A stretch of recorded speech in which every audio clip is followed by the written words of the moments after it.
Oh my goodness. That second half, that second half was incredible. Those last 10 minutes was insane. Liverpool have lost at Anfield to Manchester City. And now City, who were on the brink, were on the cusp of sitting 9 points behind Arsenal in the last 15 minutes of the game, to actually winning at Anfield in the last minute through insane drama, which we'll get into. Now going 6 points behind Arsenal. We were about to see them. We were about to call the league off. We were about to ride off City.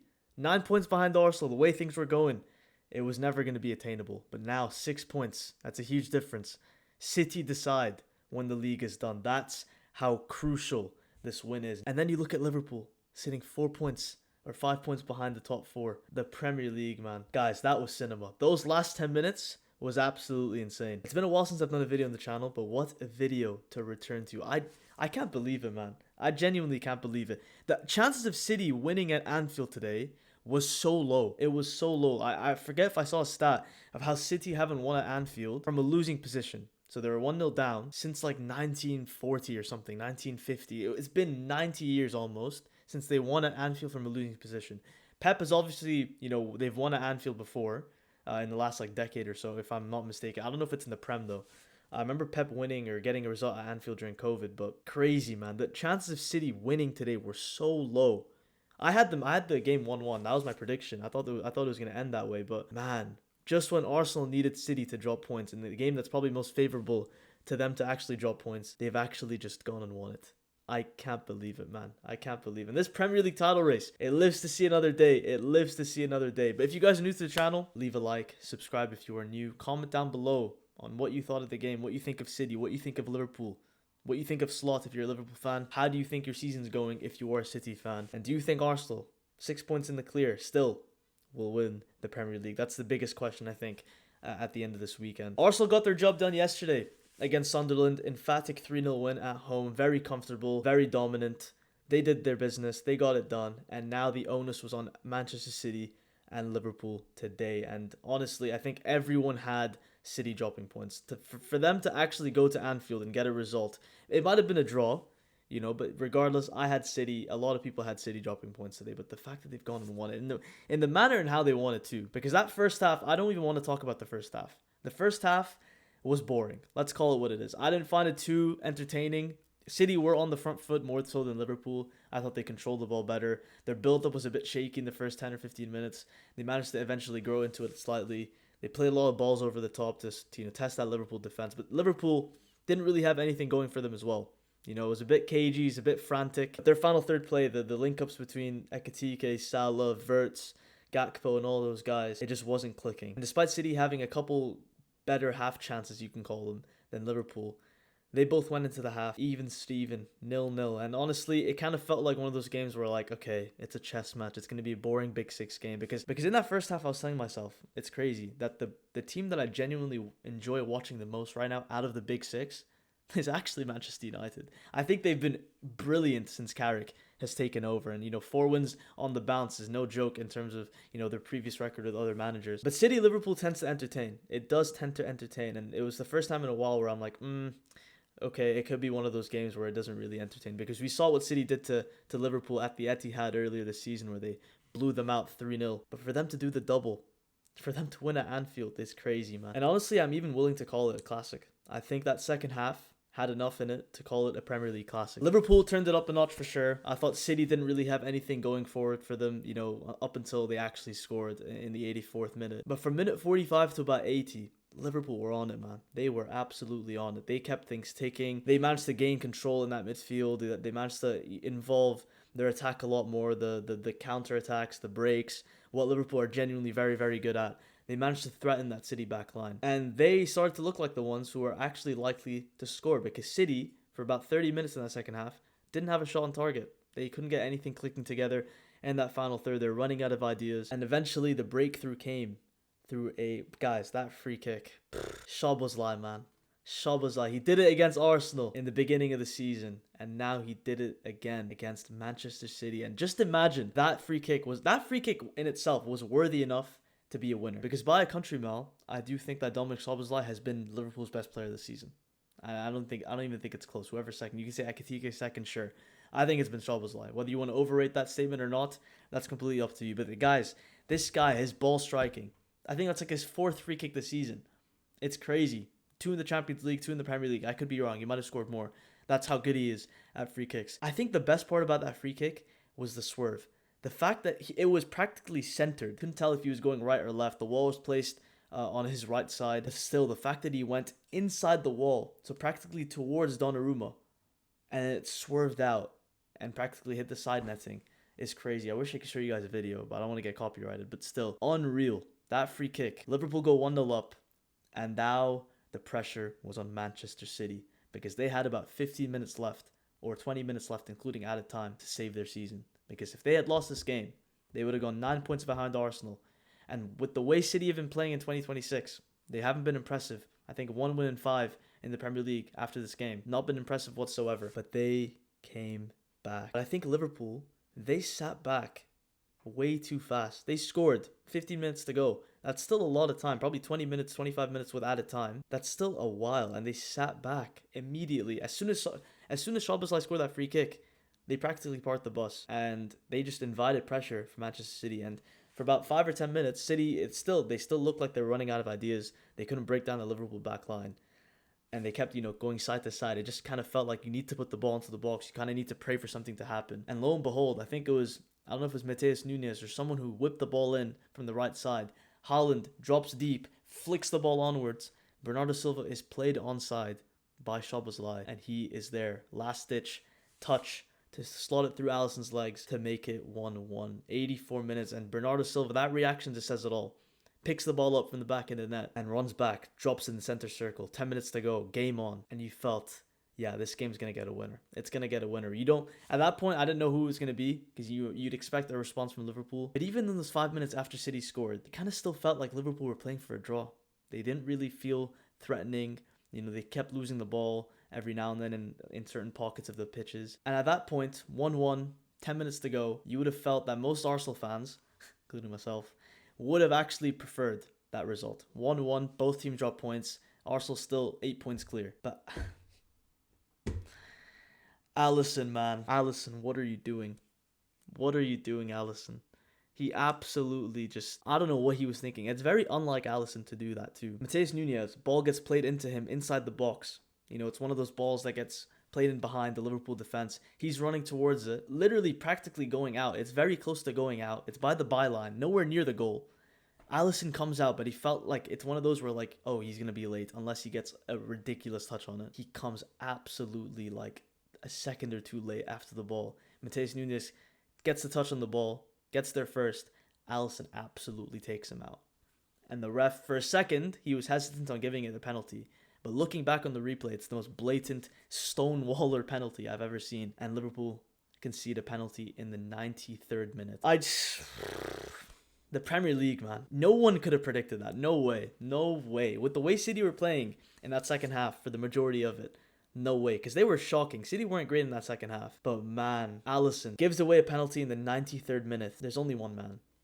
Only one man who hasn't been in great form in the last 6 or 7 games. He hasn't been, flying. He hasn't been at his best. I think 1 goal in 6 was what the commentator said. And I think it was also a big mosquito to get off his back as well because he hasn't scored. Erling Haaland hasn't scored at Anfield ever. I don't think he's ever scored at Anfield from what I remember, at least in the Premier League. And what a time to do it. What a time to do it. You just felt City, away fans right behind the goal, slots it home. And everyone is just going absolutely mental. Erling Haaland, you could tell by the celebrations, you could tell by his reaction how much that meant to City's title charge, how much that meant to the Premier League title race in general. Erling Haaland slots it home. And you think, I think it was 5 or 6 minutes of added time, 7 minutes, I think. Erling Haaland scores the 94th minute. It's done. Liverpool, they lose at Anfield. City have won. But there was still more drama. At this point, I'm like, wow. I just couldn't believe it. My hands were in my face. I'm like, what are the chances of that happening? And then Liverpool, they threw the kitchen sink at it, threw Alisson up the pitch. They got a free kick. Last minute, pinball inside City's box. Donnarumma pulled off an incredible save off of a deflected shot from McAllister, I think it was. It was just crazy, man. Absolutely frantic. It was all over the place. I'm honestly struggling to describe how those last couple minutes went because Alisson getting thrown up there, Kind of reminded me of the Benfica keeper against Real Madrid. I just couldn't believe what I was seeing. And then, Alisson being up there for more than a couple minutes without Liverpool actually gaining something from it, you just felt the obvious was coming. Liverpool, I think it was Gravenberch or Alisson himself. I think it was Gravenberch who sent the ball up, punted it long. I think it was Guehi or Rodri who won the header. Szoboszlai is the last man, but the ball went over him towards Liverpool's goal. He was chasing it down. I honestly think it's best if I show you guys in photos because it's really hard to explain. But basically, the ball gets played in behind. There is no keeper, like I said, because Alisson's up the pitch. City are basically through on goal, but Szoboszlai is the one who's favored to actually get the ball. Haaland absolutely hunts him down. There's no keeper. It's an open goal. Haaland hunts him down. Szoboszlai holds him back, so that's the initial foul, but Haaland stays on his feet. And then Szoboszlai actually gets ahead of him because he pulls him back.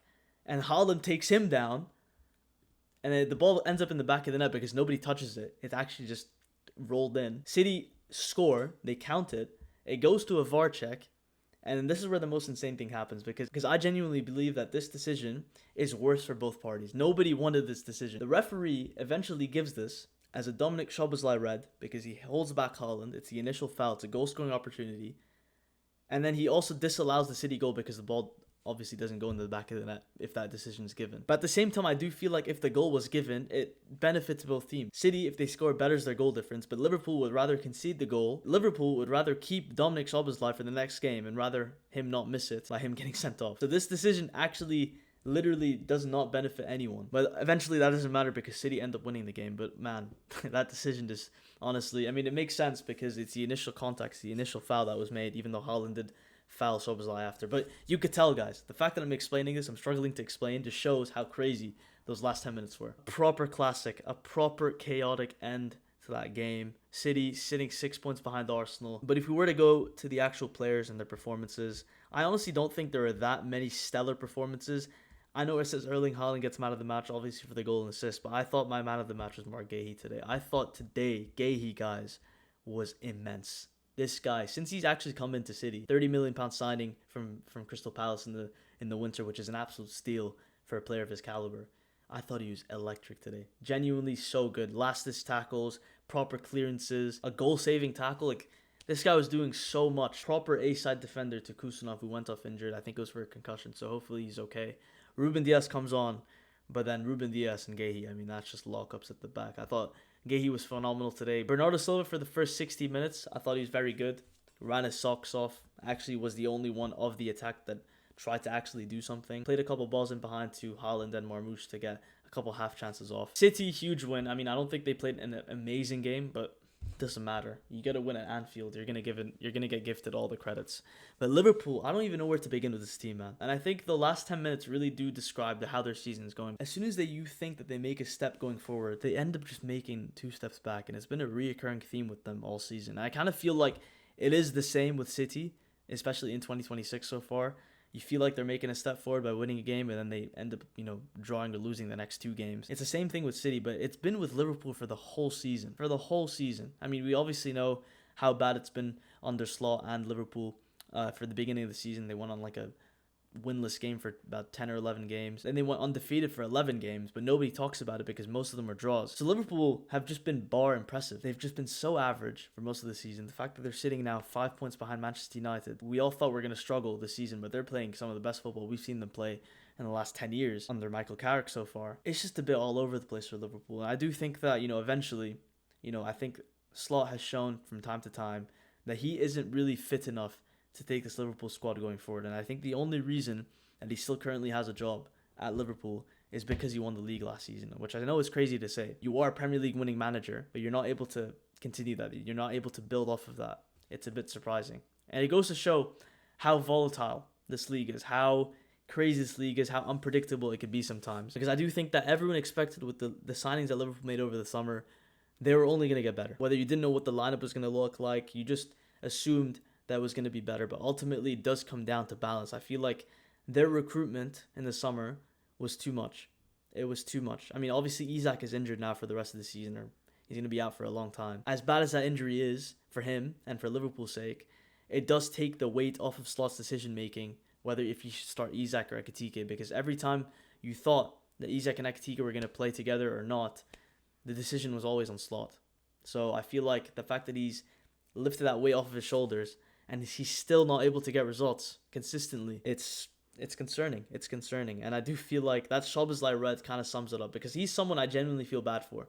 He's been by far Liverpool's best player, like I said. The fact that he scored that free kick, he's done everything he absolutely can to get Liverpool over the line, and then that happens to him at the very end. It kind of just sums up Liverpool, man. I think that there's just a lot of structural issues at the club. I'm not really sure. I mean, to be honest, I haven't been watching Liverpool too much in the last couple of weeks, because I just see the same results every single time. There's no improvement. That's the biggest thing. There hasn't been a month of full improvement for Liverpool since the summer, really. I haven't really seen it too much. They're doing well in the Champions League, of course, but still, the Premier League, that's something that, they really need to step it up in. And if somehow they don't make top four, that is probably one of the biggest disappointments in Premier League history, if they don't make the top four. Because after that summer, the fact that you not only don't win the title or don't even come close to winning the title, but to not make top four, it's brutal, man. Slot's definitely going, I do feel, at the end of the summer, or this summer, I mean, by the end of the season. The real question is, who's going to be overtaking them? Who's going to be taking over? What's going to happen? Are players going to leave? Salah looks like he's still on a decline. Van Dijk, as good as he has been in the last month or so, still looks like he is on a decline. A couple players, Gakpo hasn't been great this season. Szoboszlai, like I said, has been their best player, but still, there still seems to be structural issues, player issues at the club. They just haven't got it clicking. And when Alisson makes those type of mistakes, it just says it all, really. But drama will always happen in the Premier League, guys. This table, man, this table is so volatile. The fact that Brentford are sitting 7th is still surprising to me. But Liverpool, like I said, 5 points off Manchester City. But let me know what you guys think in the comments below. I thought it was a crazy game. Bit of a tough one to describe. Bit of a tough one to go over in general. But if you guys did enjoy the video, please leave a like, subscribe. I'm going to try and upload as many videos as I can soon. Follow the TikTok, Instagram, all the socials are linked below.